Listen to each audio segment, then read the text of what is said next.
I'm actually going to start with horse racing because David tells me it'll be his first Melbourne Cup tomorrow.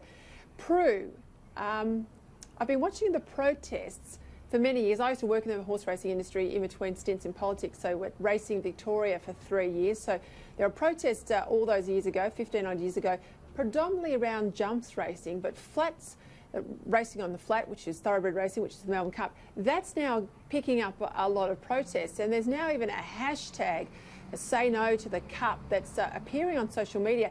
And I looked at a lot of people's social media feeds out of the Derby on the weekend, and celebrities and others are really being trolled for supporting racing, for going along to racing. Now, I have to say, yes, I declare an interest, used to work in it, but it's a massive industry that employs a lot of people in country areas, you know, trainers, breeders and such. It's not just the gambling game.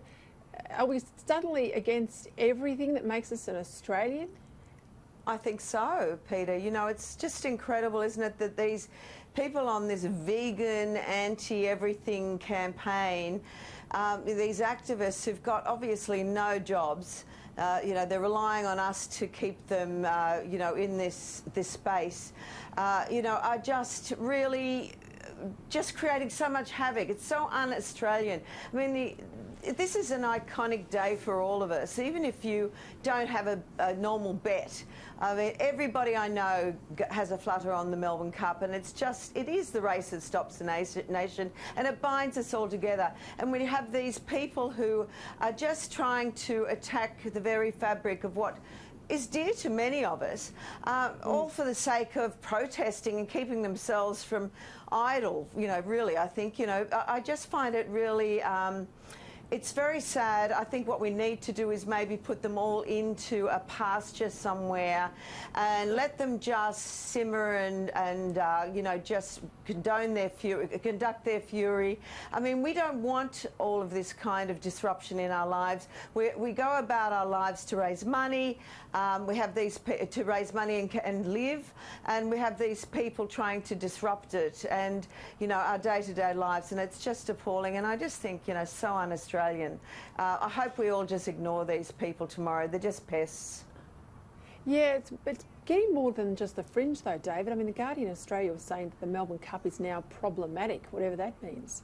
Well, you know, Guardian Australia and fringe are probably synonymous to a lot of people. I do think there's an issue here that is a growing divide between the city and the country, and it's actually dividing us into silos, and it's actually becoming part of partisan politics.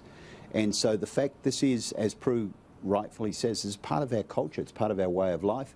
It supports thousands upon thousands of people in rural Australia. All levels of income too, all backgrounds. I actually have a close relationship with a guy in our area who raises racehorses.